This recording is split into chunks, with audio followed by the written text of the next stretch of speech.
주의 은혜가 오늘 아침에도 여러분에게 부어지기를 간절히 소원합니다. 아멘. 광야길이 힘든 가운데 하나는 누구나 다 초행이라는 겁니다. 미리 살아본 인생을 살아가는 사람 없습니다. 미리 살아봤던 신앙생활을 하는 사람도 없고요. 연습해보고 사는 사람 없습니다.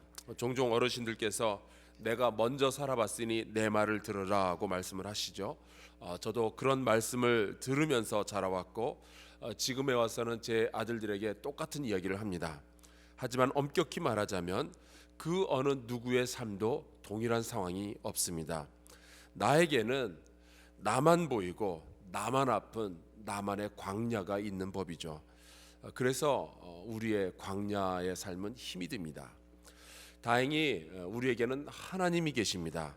광야가 아무리 힘들고 슬프고 아프고 어려워도 하나님께서 우리와 함께만 계어 주신다면 걸어갈 만합니다. 세상 사람 그 어느 누구도 나의 광야를 모르지만 하나님만은 아시죠. 하갈은 광야에 아무도 없는 줄 알았었는데 거기에서 살피시는 하나님을 만났습니다. 모세는 광야에 아무도 없는 줄 알았다가 함께 하시는 하나님을 만났습니다. 이스라엘은 광야에서 아무도 도울기가 없는 줄 알았는데 대신 싸우시는 하나님을 만났습니다. 그 하나님과 함께라면은 우리의 광야는 저주가 아닌 축복의 길이 될 줄로 믿습니다. 오늘은 광야의 고통 그 자체도 힘들지만 광야 그 자체에 회의가 들을 경우에 어찌해야 될지 그 말씀을 좀 같이 나누려고 합니다. 이스라엘은 마라에서 이 쓴물이 단물로 변하는 기적을 맛보았죠. 여기에서 하나님은 광야를 지나가는 이스라엘 백성에게 아주 멋진 선언까지 하십니다. 나는 너희를 치료하는 여호와임이라.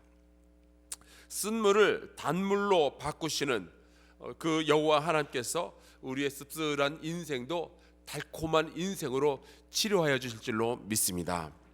이스라엘 백성은 이제 마라를 떠나서 엘림에 이르게 되죠. 엘림은 물이 풍부하고 종려나무가 있는 오아시스입니다. 광야의 삶이라고 해서 늘 고통만 따르는 것은 아니죠. 때로는 쉴만한 물가도 있게 마련입니다. 얼마나 감사한 일인지 모르겠어요. 하지만 오아시스라고 해서 영원히 머무를 수는 없습니다. 광야의 오아시스는 아무리 좋아도 목적지가 아니라 경유지죠. 그렇잖아요. 영동고속도로 타고 서울 오다 보면은 이제 횡성 휴게소가 있습니다. 여기서 파는 그 횡성 더덕 한우탕이 그렇게 맛있어요. 그게 맛있어서 잠시 머물러서 그것을 먹고 오는 것은 재미죠. 그런데 그게 맛있다고 서울 오는 것을 포기하고 횡성 휴게소에 사는 건 그건 미친 거죠. 아무리 우리의 인생 가운데 재밌고 편안한 것이 있다 할지라도 결국 거기는 거쳐 지나가는 것이지 목적지는 아닙니다. 우리의 영원한 목적지는 하늘나라밖에 없는 줄로 믿습니다. 이스라엘은 그래서 아쉽지만 엘림 오아시스를 떠나서 시내산으로 향하다가 드디어 신이라는 이름을 가진 신광야에 이르게 됩니다. 애굽에서 나온 지 2달 반 만의 일이었어요. 여기에서 이스라엘 백성은 다시 한번 생명의 위협을 느끼게 됩니다. 마라에서는 물이 없어서 죽을 뻔했는데 이번에는 먹을 음식이 없는 거예요. 그때 이스라엘 백성은 가나안은 둘째치고 광야 생활 자체에 회의를 느끼기 시작했습니다. 과연 이것이 가치 있는 일인가 말이죠. 마치 우리가 항암 치료를 시작을 했을 때 언젠가는 암에서 고쳐진다, 그것은 둘째치고 항암요법 자체의 회의를 느끼는 것과 같은 겁니다. 너무 힘드니까. 그래서 이스라엘이 모세와 아론에게 찾아와서 이제 항의를 시작하죠. 우리가 애굽 땅에서 고기 가마 곁에 앉아 있던 때와 떡을 배불리 먹던 때에 여호와의 손에 죽었으면 좋았을 것을 너희가 우리를 광야로 우리를 인도해내서 온 회중이 줄여 죽게 하는도다. 광야는 자꾸만 우리에게 꿈을 포기하고 과거로 돌아가라라는 유혹을 하고 있습니다. 현실적인 고통이 반복이 되면은요, 우리에게 주셨던 그 비전을 유지하기가 굉장히 힘들죠. 우리가 가지고 있는 믿음을 유지하기가 굉장히 힘이 듭니다. 그래서 모든 것을 포기해버리고 차라리 원위치로 돌아가자라는 생각을 하게 됩니다. 이것을 심리학 용어로 퇴행이라고 합니다. 살아가면서 큰 어려움을 겪을 때 어려움을 해결하려고 도전하기보다는 편안하고 익숙했던 과거로 물러섬으로 불안을 해소시키고 싶은 거예요. 신앙의 광야에서도 똑같은 현상이 일어납니다. 퇴행을 해버리는 거예요. 내가 이 어려운 것을 뭐하러 견디냐 말이죠. 신앙생활 자체에 회의가 드는 거예요. 차라리 예수 안 믿었던 때로 돌아가는 게 낫지 않을까. 여러분, 이스라엘 백성은 이 광야 한가운데서 영적인 퇴행을 경험을 합니다. 먹을 것이 떨어졌다라는 이 어려움 앞에서 차라리 익숙했던 노예 시절로 돌아가는 것이 낫겠다라는 생각을 하는 거죠. 그러나 여러분, 우리의 영적인 삶이 광야라면은 광야는 머물러서도 안 되겠지만 광야 이전으로 돌아가서는 더더욱 안 됩니다. 절대로 안 돼요. 갈라디아서 4장 8절에서 9절 말씀에 이런 것이 있습니다. 그러나 너희가 그때에는 하나님을 알지 못하여 본질상 하나님이 아닌 자들에게 종노릇하였더니 이제는 너희가 하나님을 알 뿐 아니라 더욱이 하나님께서 아신 바가 되었거늘 어찌하여 다시 약하고 천박한 초등학문으로 돌아가서 다시 그 마귀들에게 종노릇을 하려 하느냐. 광야가 힘들고 어려우면은 더 깊은 광야 속으로, 광야의 중심 속으로 들어가서 가나안으로 빠져나가야죠. 광야 이전으로 돌아갈 수는 없습니다. 그러면 여지껏 고생했던 것도 전부 물거품이 되는 거예요. 원래부터 광야의 특징 중에 하나는 가나안이 잘 안 보이는 겁니다. 보이지 않는다는 것을 믿는다는 것도 참 불안하고 힘든 일이지만 보이지 않는 것을 얻기 위하여 지금의 고통을 참는 것도 참 힘들고 어려운 일이죠.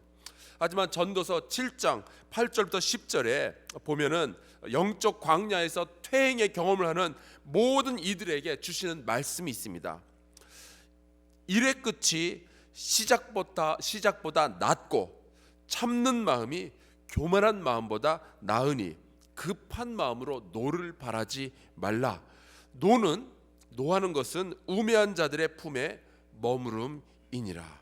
옛날이 오늘보다 나은 것이 어찌미냐 하지 말라. 이렇게 묻는 것은 지혜가 아니니라.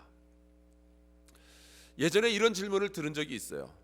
그래서요, 목사님, 예수 믿어서 나아진 게 뭐예요? 물에서 건져줬더니 보따리 내놓으라는 이야기가 똑같습니다. 여러분, 예수 믿어서 나아진 거는요 딱 하나예요. 전부. 제가 그 애플사의 그 광고 카피를 살짝 사용을 했는데 죽음에서 생명으로 옮겨졌습니다. 예수 믿어서 나아진 게 뭐예요? 전부죠. 광야 이전으로 돌아가면은 절대로 안 됩니다. 지금 내게 핍박이 찾아오고 지금 내게 어려움이 찾아와도 과거로 돌아가는 것만큼이나 지금 내가 겪어왔던 모든 고통을 의미 없게 만드는 것은 없죠. 어린 아기가 걸음마를 떼다 보면은 넘어지게 마련입니다. 그래서 다시 기는 것으로 돌아간다면 이 아기는 절대로 성장 가능성이 없습니다. 여러분, 제가 단언컨대 만약에 우리가 이 광야의 고통을 견디지 못하고 광야 이전으로 돌아가려 한다면은 여러분, 앞으로 10년 후에 20년 후에 보면은 우리가 저지른 일보다는 겁나서 저지르지 못한 일에 훨씬 더 많은 후회를 하게 될 거예요. 공부할 나이에 공부하지 않았고 사랑할 나이에 사랑하지 않았고 섬김의 요구가 있었을 때 섬기지 않은 것을 이미 후회해 본 경험이 있으실 겁니다. 사랑하는 형제 자매 여러분, 지금 여러분이 여러분의 광야의 어떤 지점에서 어떤 고통을 받고 있는지는 모르겠지만 여러분의 방향만큼은 여전히 가나안을 향해 있어야 돼요. 여러분의 얼굴만큼은 우리에게 축복을 주시는 하나님을 바라보고 있어야 돼요. 돌아서면 안 됩니다. 애굽으로 돌아간다는 것은 영적으로 이 광야의 고통은 혹시 벗어나게 해줄 수는 있을지 모르겠으나 편안함의 저주로부터 우리를 자유롭게 해주지는 못할 거예요. 포기의 유혹은 광야의 길을 걸어가는 모든 사람들에게는 일상입니다. 누구에게나 찾아오는 거예요. 믿음이라는 것은 그런 유혹 자체가 없는 것이 아니라 그런 유혹을 이기고 한 걸음씩 한 걸음씩 가나안을 향해서 나아가는 것입니다. 여러분이 걷고 있는 이 광야의 길은, 우리가 걸어가고 있는 이 신앙의 삶은 모든 고통과 비교할 수 없는 승리의 면류관을 향해서 나아가는 길이에요.